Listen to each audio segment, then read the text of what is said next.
Alhamdulillah, puji syukur kepada Allah Subhanahu Taala yang telah memberikan kesempatan kepada kita untuk duduk di majlis yang penuh turunnya rahmat wal barakat.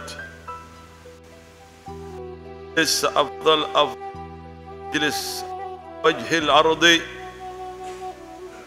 sebaik-baiknya majlis di muka bumi ini.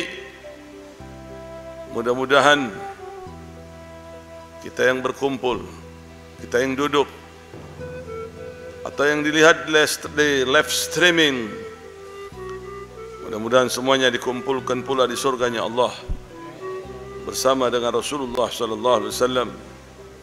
Dan hadir pula bersama dengan kita pengacara Majlis Ta'lim Al-Fatah Bapak Haris Sarjana Hukum, yang beliau terus memperjuangkan permasalahan majlis di garda terdepan. Kita doakan Bapak Haji Munhim, demikian juga Pak Haris, diberikan panjang umur, sehat wal afiah, dibantu urusannya oleh Allah Ta'ala, masalah-masalahnya tanpa masalah digampangkan oleh Allah Ta'ala, dan mudah-mudahan diberikan barakah. Demikian juga kepada kita semua yang hadir, amin ya rabbal alamin. Berbicara tentang dunia, Masya Allah, ini dunia ini bukan gampang berbicara tentang dunia. Ini Imam Al-Haddad ini adalah salah satu pembaharu. Ulama-ulama mufakat beliau adalah mujaddid.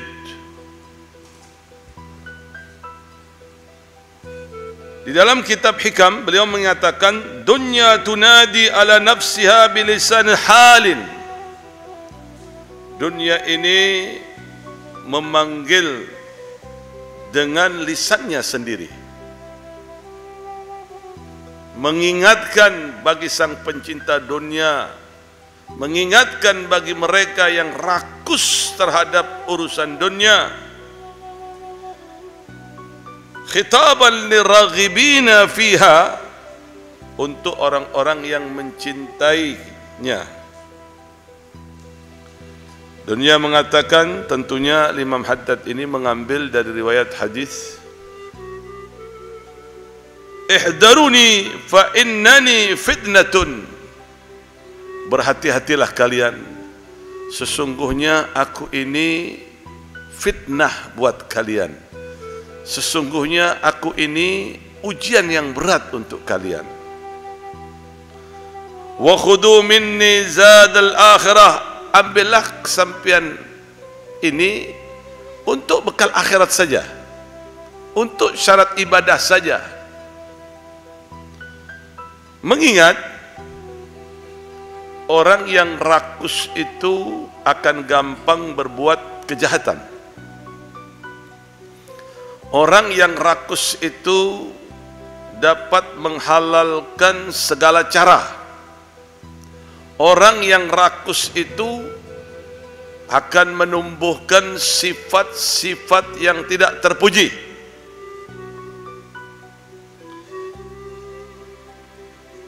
Wamtathilu amarullahi lakum fi tarkikum iyaya, ikutilah apa yang diperintahkan oleh Allah Ta'ala untuk menjauhiku. Artinya Allah Ta'ala perintahkan kepada kita ini supaya berhati-hati dengan tipuan dunia. Cukup untuk syarat ibadah, karena apabila seseorang tertipu dengan keindahan, kemewahan dunia yang bersifat sementara, fata morgana, maka orang tersebut akan mendapatkan kerugian dalam sejarah hidupnya, dan tidak menutup kemungkinan ia mati dalam keadaan su'ul khatimah gara-gara dunia.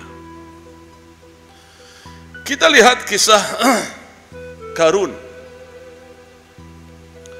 Qarun ini mengkaum Musa, salah satu kaumnya Nabi Allah Musa. Waktu Qarun ini masih hidupnya sederhana, Korun ini ibadah kepada Allah. Kemudian sang istri mengatakan, ayo kita datang kepada Musa, mohon agar Allah Ta'ala ubah kehidupan kita bisa lebih baik lagi. Singkatnya, Nabi Allah Musa mendoakan Qarun, sampai pada akhirnya Qarun yang dahulunya miskin tapi taat ibadah, gara-gara harta Qarun menjadi lupa kepada Allah dan durhaka kepada Allah dan Rasulnya.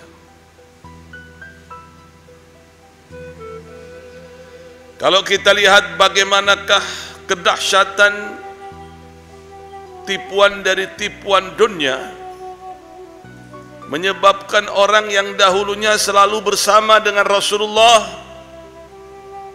tiba-tiba terjadi keretakan, menjauh dari Nabi gara-gara urusan dunia.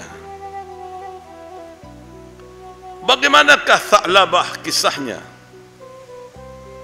Dulu Tha'labah itu orang miskin tapi ibadah. Salat di saf pertama,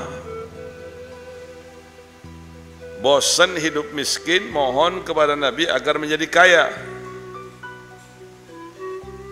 Setelah diperintahkan oleh Rasul supaya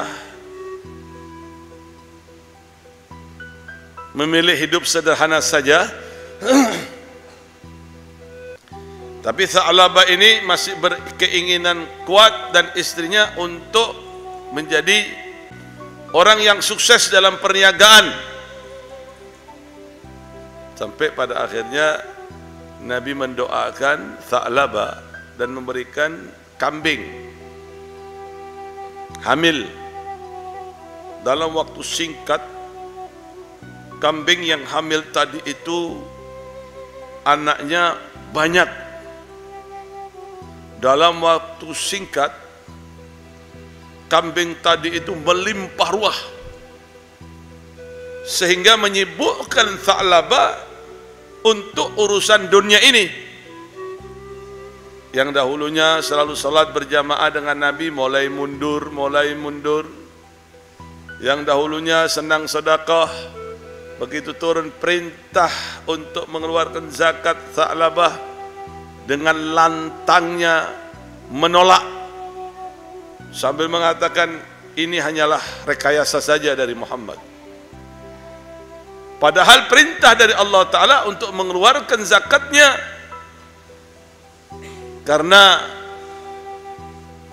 pembangkangan dan penentangan dari Qarun, sampai pada akhirnya Allah maksudnya dari Tha'labah, karena penentangan dari Tha'labah, sampai pada akhirnya Allah Ta'ala memerintahkan kepada Nabi Muhammad untuk menolak pemberian sedekah dari Tha'labah. Sampai pada akhirnya di zaman Sayyidina Abu Bakar Siddiq, Tha'labah datang membawa kambing untuk disedekahkan hartanya. Sayyidina Abu Bakar Siddiq menolaknya. Datang kepada Sayyidina Umar, demikian juga menolaknya. Sampai pada akhirnya Tha'labah meninggalkan hartanya, mati dalam keadaan su'ul khatimah gara-gara dunia sahabat Nabi. Na'udzubillah min. Jadi sampean ambil apa yang dapat dari dunia ini, ambil untuk syarat ibadah saja. Jangan kurang saja. Wes apa yang ada dicukupi, apa yang ada disyukuri, perbanyak mengucapkan alhamdulillah. Kalau nuruti kurang ya kurang. Makanya disebutkan dalam riwayat hadis, urusan dunia lihatlah orang yang di bawah sampean. Jangan melihat orang yang di atas sampean.